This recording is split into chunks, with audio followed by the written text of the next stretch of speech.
From the moment the first air raid sirens sounded over London and other major cities, civilians were thrust into a world where protecting one's home could mean survival. The strategies employed during World War II were both resourceful and at times ingeniously simple. In this guide, we'll explore the practical steps ordinary people took to defend their property and loved ones, drawing lessons that resonate even for today's survivalist-minded individuals. Before we dive in, don't forget to subscribe to After the Sirens and comment below to share your own discoveries about WWII civil defence. One of the first defensive measures for civilians was the blackout. Cities across Britain, Germany and occupied Europe enforced strict rules to prevent light from escaping homes at night. Streetlights were dimmed or covered, curtains were thickened, and even small windows were shielded. The logic was straightforward. Visible lights made buildings targets for bombers. For someone looking to apply this knowledge today, consider how controlling visibility during potential threats, whether from natural disasters, intruders, or emergencies, can be a practical measure. In World War II, families would even attach dark fabric to doors and windows and use oil lamps cautiously to maintain minimal illumination. Civilians often use sandbags, reinforced doors and furniture to create defensive barriers around key entry points. In London, residents piled sandbags along windows and doorways to reduce shrapnel damage during bombing raids. Even in smaller towns, improvised barricades around basements and shelters provided crucial protection. A practical modern lesson from this is understanding how barriers can provide layered security. Simple steps such as reinforcing doors, shoring up vulnerable walls, or placing heavy furniture strategically can mitigate damage from extreme weather events or other sudden hazards.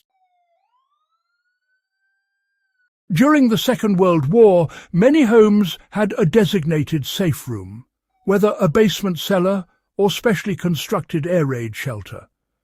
Stockpiles of food, water, blankets and first aid kits were essential. In cities like Hamburg and Coventry, these measures saved countless lives. A modern application involves preparing a small, well-organized safe area within your home, stocked with essentials. Planning for contingencies, whether natural disasters or civil emergencies, ensures resilience and reduces panic when a threat arises. Civil defence depended heavily on timely alerts. In Britain, the Air Raid Precaution, or ARP, system trained volunteers to recognise incoming raids and warn neighbourhoods. Families were taught to understand sirens, recognise enemy aircraft and communicate discreetly to reduce chaos. Today, this emphasises the value of establishing reliable early warning systems and maintaining clear communication plans among household members. Even basic steps like installing alert devices, maintaining battery-powered radios, or coordinating with neighbours for emergencies. Well, these mirror the historical principles of vigilance and preparedness. During the Blitz, entire neighbourhoods were painted or covered with camouflage netting to obscure key structures from enemy reconnaissance. Some civilians even painted roofs with muted colours or removed shiny objects that could reflect light. For modern applications, while the context may differ, the principle of reducing detectable targets remains relevant. Homeowners interested in security can, really learn from these tactics by minimizing exposure, securing valuable items, and using strategic landscaping to create natural barriers.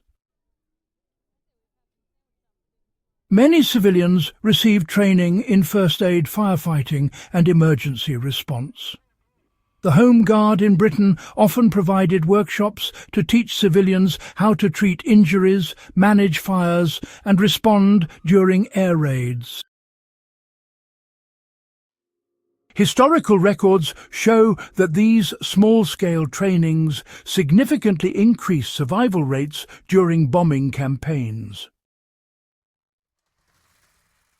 Today, investing time in learning first aid, CPR, and emergency response techniques is both practical and empowering, echoing the wartime ethos of self-reliance. An overarching lesson from World War II home defence is the balance between preparedness and calm. Civilians had to stay alert to threats without succumbing to fear, organising watches and rotating responsibilities within households and communities. This principle still applies for anyone interested in survival preparedness. Structured routines, designated responsibilities, and mental readiness can ensure that measures are effective without creating undue stress. In conclusion, the civilian strategies for protecting homes during World War II were born out of necessity but carried timeless lessons in preparation, ingenuity, and vigilance. By studying these measures, we not only honour the resourcefulness of those who lived through the war, but also equip ourselves with knowledge to face modern threats with calm and efficiency. If you found this guide valuable, don't forget to subscribe to After the Sirens for more deep dives into historical strategies and survival insights. Comment below with your thoughts, experiences, or any lesser-known World War II civilian defence tactics you've discovered. Share this video with fellow history enthusiasts who want to learn not just about war, but about the resilience of everyday people in extraordinary circumstances.